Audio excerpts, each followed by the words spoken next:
word to wise. Grass only greener when it's fertilized.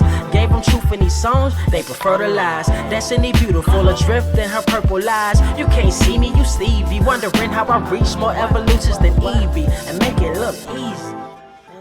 What is up, Earth's mightiest subscribers? It's Ernie, Blerd without fear. Welcome back to the channel. Alright, today's video, we're going to be talking about the Black Knight himself, Dane Whitman. I'm going to tell you everything you need to know about this character to hold an intelligent conversation about him, plus get you ready for the recently released Marvel's Eternals film and more right now. But first, if you want to see more awesome videos like this one, make sure you hit that subscribe button because I post multiple videos throughout the week, plus live stream every Saturday, so that way you don't miss anything. Also, if you enjoy the video, I humbly ask that you Hulk smash that like button because it helps the channel out. That said, let's ponder the question, who is the Black Knight?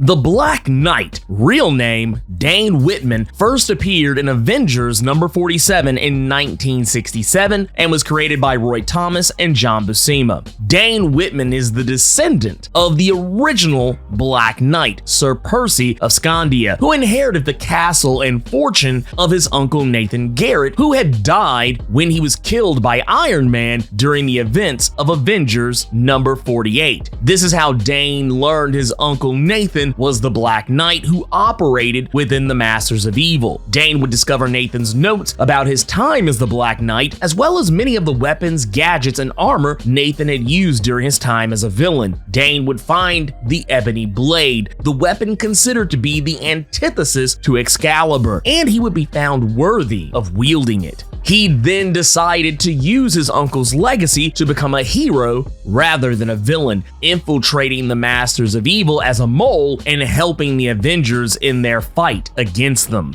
Dane Whitman is a normal human being without any special superhuman abilities, but has the physical strength of a normal human who engages in intense regular exercising regimens. He's also a highly agile gymnast and athlete, able to perform incredible acrobatic feats and show off lightning-fast reflexes even while wearing a full set of plate armor. Despite his athleticism, Dane's a scientist by trade and has a master's degree in physics. Though he's very experienced in many other scientific disciplines, he's been known to carry the lion's share of the Avengers' brain trust, especially when Avengers like Hank Pym, Vision, or Iron Man aren't around. He's also a skilled enough geneticist. He's been able to help Janet Van Dyne enhance her Pym particle powers, and a skilled enough engineer, he's able to perform repairs on most of the Avengers' tech and vehicles. Even though he has a mind for science, he's also become knowledgeable about magic and the mystic arts. He's no Sorcerer Supreme level expert, but he can perform rituals and other magics and even identify them from time to time. He's also realized he's a natural leader and very good at discerning the best and most tactical methods to tackle almost any situation. He has had multiple stints as being the field leader of the Avengers. He's even considered to be a skilled hand-to-hand fighter. He's been capable of holding his own against many of Marvel's better fighters, namely individuals like Wolverine, Hawkeye, and Captain America.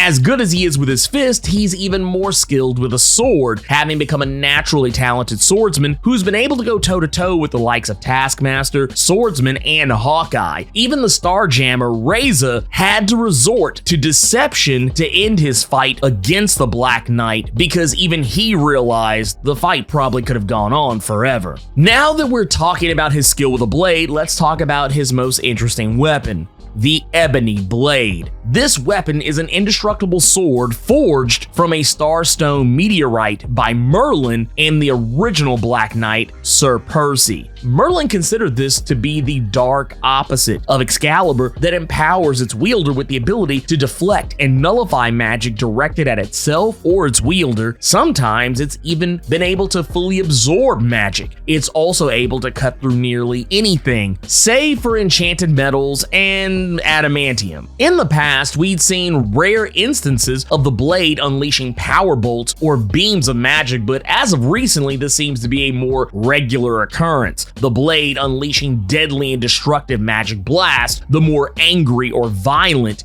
Dane becomes. The wielder is also able to be magically transported to the location of the ebony blade with a ritual, allowing them to always be capable of reaching one another. Later on, this was able to be done without a ritual, simply willing themselves to be where the blade is located. The sword can even be summoned in a similar fashion to how Thor summons Mjolnir, merely calling to it and the sword either telekinetically traveling to them or other times teleporting directly into his hand. The sword seems capable of affecting souls, able to absorb them and empower itself. It even seems capable of affecting intangible beings, like the Vision, who was unable to phase through the blade when he tried. The wielder of the ebony blade cannot be killed while holding the ebony blade, merely injured, and even then the sword's master would be mystically healed in the same manner as a regenerative healing factor. The only way to override this enchantment is for the ebony blade's wielder to be struck by a blade from the same material, Starstone. And even then, the wielder, even if dead, can be resurrected so long as they're still holding on to the ebony blade and are descended from King Arthur himself, who Dane is descended from. Even better, the one who wields the ebony blade cannot be killed by the ebony blade itself, no matter how it is forced against them. The worst it will do is superficially cut the wielder's flesh. The blade has even been known to be capable of transporting its wielder and even others to realities and dimensions, as well as granting immunity to psychic probing. If fueled by enough negative energy, namely from killing an inactive evil, it will augment the wielder's physical abilities to superhuman levels. This is incredibly dangerous because the blade will then become addicted to more bloodshed. If the wielder lacks strong will, the sword would fully corrupt them and turn them into a blood wraith, an indestructible being consumed by the dark energies that fuel the ebony blade. Even the full might of the Avengers couldn't defeat such a powerful enemy. The only way to stop a blood wraith is to confine them somewhere far away from others, like the Scarlet Witch did to Dane's former squire, Sean Dolan, when he became a blood wraith. The sword, for all it gives its wielder, also curses them as well. It feeds on negative energy and amplifies the negative energy within its wielder. Any negative or aggressive emotions feed the blade, and it will amplify whatever is already there, making its wielder more antagonistic than they usually are. That said, Dane Whitman is unable to truly wield the full power of the blade, at least if Null, the god of the symbiotes, is to be believed.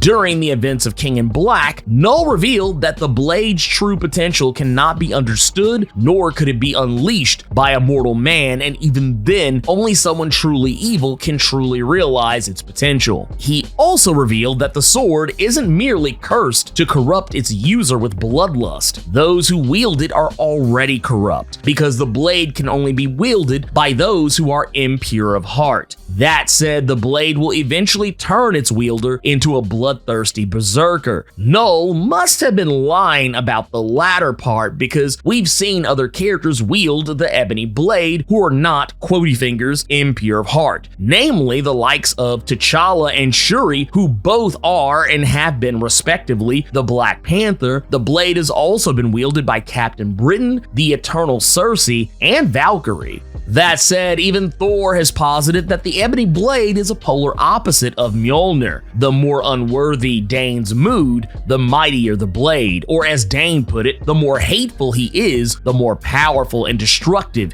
he becomes. There are companion pieces to the ebony blade. An ebony staff, chalice, and shield also existed, but were cast into the river Acheron when Sir Percy chose the sword. The other items have resurfaced in recent years to one degree or another. We'd later learn the staff was reforged into an ebony dagger that has proven capable of decapitating Dane in one strike, though mere hours later he was resurrected by the blade's power since he still held the ebony sword. There's even an ebony crown that functions similarly to the sword, and an ebony siege that can show you the future, the past, and even transport you to other times and realms. The ebony blade aside, it's not the only weapon Dane's ever wielded. He originally wielded the atomic-powered power lance that was originally used by his uncle Nathan Garrett. This weapon was able to not only be used like a normal lance, but was also outfitted with a built-in ion energy blaster, as well as an acetylene-based heat beam, an electromagnetic concussive force blaster,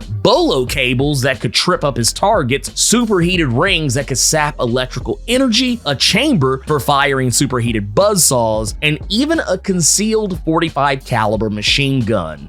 Dane also once wielded a photon sword, essentially a lightsaber, during the 90s. The blade could cut through most things, save for adamantium, but Dane preferred to use its more, quotey fingers, non-lethal functions, allowing him to stun his opponents instead. The person would instead be affected by a neural disruptor that would effectively stun their central nervous system. However, this had little effect on anyone that was as strong or as durable as the Hulk. It can also shield its user with the same neural field and even empower the strikes from the sword. This was his preferred weapon after the first time he nearly lost himself to the ebony blade's desire for blood and death. He also wielded at one time the Sword of Light and the Shield of Night, gifted to him by the Lady of the Lake when he was chosen as her champion. These weapons worked together as the shield could absorb any energy directed at him, while the sword would unleash that same energy when Dane wielded to do so. Dane would store his armor as well as the Sword of Light and the Shield of Night within a necklace that is enchanted to make the armor and weapons appear on his person when he says the word Avalon. Dane has also wielded the sword Excalibur once upon a time, which, like the ebony blade, is virtually indestructible. The blade, Excalibur, also renders its wielder undefeatable, though that has been highly debatable as of late, though the scabbard is said to make its wielder immune to conventional and unconventional attacks and injury. Its blade is capable of killing any being who falls prey to its swing, whether they are mortal, immortal, a spirit, or even a god. Another famous sword of the Marvel Comics universe Dane has wielded is Swordmaster's Sword of Fusi, another star-forged weapon similar to the ebony blade, who had forsaken Swordmaster due to his refusal to help save the innocent people affected by Null's symbiote invasion during the events of King in Black. The sword had chosen Dane as its new wielder because it felt he was willing to do what Swordmaster would not, but eventually the blade would reject Dane due to his bloodlust and return to Swordmaster. Even though Dane's many weapons tend to protect him from harm, he does still wear a suit of armor that is of elven design. What kind of a knight would Dane be if he didn't have a horse? And he has had multiple different kinds. He's had multiple winged horses or Pegasi, one who was known as Strider, a white steed that was capable of supersonic flight, as well as two other similar steeds named Aragorn and Galadriel. He's also had yet another winged steed that appeared to be more like a Thestral from the Harry Potter series known as Valinor, a black steed with bat-like wings. All four of these horses' names are references to Lord of the Rings. He's also used an atomic steed, which were more like hover bikes or sky cycles than anything else and were created by the High Evolutionary. Dane has been an Avenger for quite some time, but was not always trusted among them. His relationship to Nathan Garrett and his subsequently donning Nathan's persona to infiltrate the Masters of Evil made it difficult for the team to fully trust him at first. It wouldn't be until Avengers number 71 in 1969 when the Avengers would officially welcome him among their ranks after he helped them defeat Kang the Conqueror. As I mentioned in the video for the Eternal Cersei, Dane also acted as a Gan Josin for Cersei when she fell under the effects of Mod Weary, a form of dementia that only affects Eternals. We talked about this in the video for Cersei, so I won't reiterate the whole bunch of it here, but during this time, Dane and Cersei's relationship became incredibly strained, and eventually they would go into a portal created by the Watcher Ute, a watcher from another reality that took them to the Ultraverse, a reality that was home of the Malibu comic series super team Ultra Force. Dane would then join Ultra Force, helping them fight back against Loki and the sentient Infinity Stones. During the same events that Cersei and Dane Whitman were dealing with the whole Mod Weary deal, they were also up against an alternate reality version of Dane known as Proctor. Dane has not only been a member of the Avengers and Ultra Force, but he's also been a member of the Heroes for Hire, the Defenders, the Knights of Wundagore, Excalibur, MI-13, New Avalon, and also was a member of King Richard's army in the 12th century. After Dane's time in the Ultraverse with the Eternal Cersei and their breakup after their return to Earth, Cersei gave Dane an actual heart made of stone. This was to keep him from feeling the burden of their split and to also help him stay focused on his mission and maybe in a way try to help keep him from feeling the effects of the ebony blade. This is even more funny when you think about the fact that he's turned to stone or something close to it on at least 2 previous occasions. The first time by Amora the Enchantress during Defenders number 4 in 1973, when he was literally thought to be actually petrified, but was instead transported to the 12th century and was in the body of his ancestor, Eobar Garrington. He stayed in the 12th century, refusing to come home. He'd spend his days fighting alongside King Richard in the Crusades, helping Captain Britain fight back against the likes of Mordred and Necromon, and would even meet the X-Men character Benet du Paris, aka Exodus. He would only return when Eobar's body was destroyed when Dane sacrificed himself to the destructive power of the Evil Eye, saving his fellow Avengers, returning them to the 20th century, and sending his own spirit hurtling back to his stone body in the present along with them,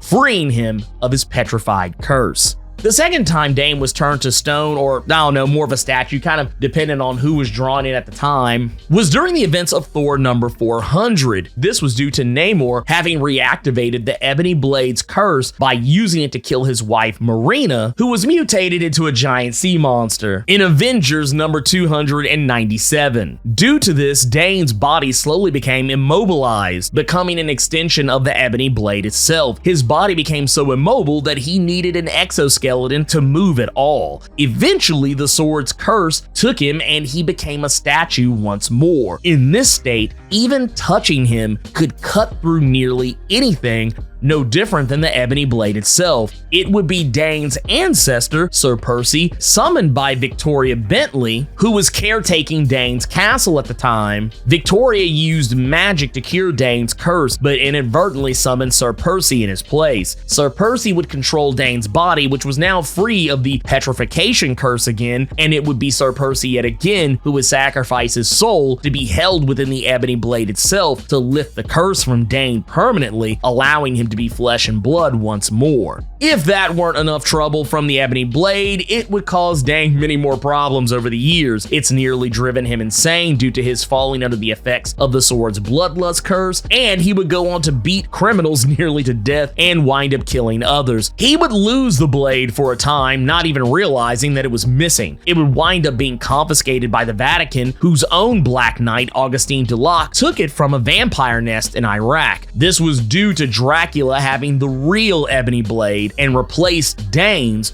with a fake.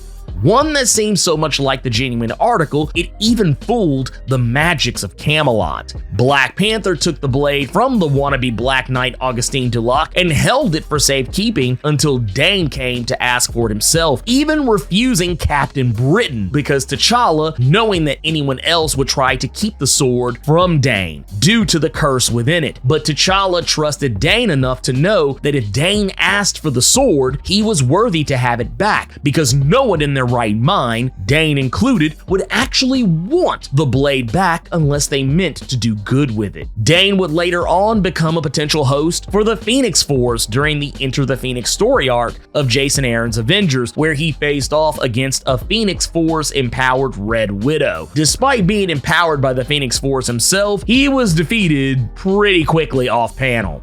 During the events of Black Knight Curse of the Ebony Blade, Dane learned he has a daughter named Jackie Chopra, or as she prefers, Jax, a child that he had with his girlfriend at the time, Ashima Chopra, who died of cancer long before Dane ever discovered his destiny as the Black Knight, and he was unaware of her ever being pregnant. After being reunited, Jax would later wield the Ebony Blade herself, being resurrected by it after dying at the hands of Mordred and unleashed unleashing her fear and rage upon him using the sword. This and learning the truth about Dane being her father fueled the blade and allowed her to kill Mordred despite him wearing the ebony crown. Regardless of this, she actually felt no ill will towards Dane, at least nothing that they couldn't work through, and has even offered to share the burden of the ebony blade's curse with him, taking turns as one sits in the ebony siege while the other wields the blade.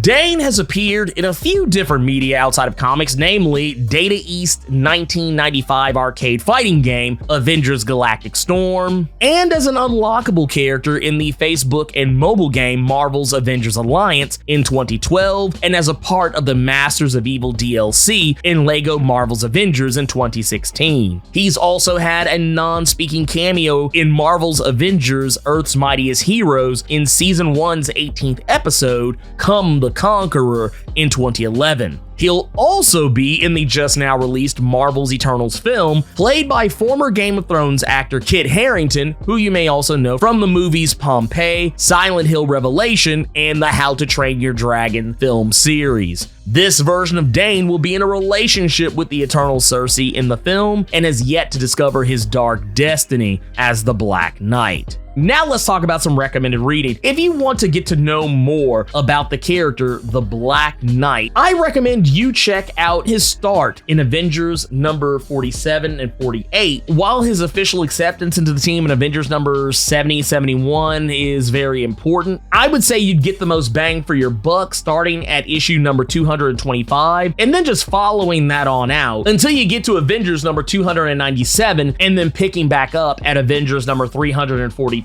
and following that all the way on out to Avengers number 375. I would also recommend you check out the Captain Britain and MI-13 15-issue series from 2008, The Black Knight Volume 2 number 1 through 4 from 1990, King in Black, Black Knight number 1 from 2021, and last but most certainly not least, Black Knight Curse of the Ebony Blade number 1 through 5, also from 2021. That said, the Black Knight is a very interesting character because there are so many different themes that come along with this character. Themes of depression, dependency, and drug addiction, if through nothing else than his battle, his never-ending battle it seems, with wielding the ebony blade. And how he wants to be treated like every other hero, but feels the Avengers mainly use him for his destructive power. He's been through the ringer. This guy is literally a cautionary tale about allowing hatred to rule you. And I think that Dane's actually a very admirable character in that regard because he knows that he is one of the most powerful heroes among all the Avengers if he gives in to his hatred, but he doesn't want to, and that's not what he wants to be remembered for. That said, I can't wait to see what happens with this character in the MCU. I feel like, especially due to one of the post-credit scenes that I won't go into here, but does kind of give a hint as to what his role in the MCU is going to be going forward, or who, rather, he might be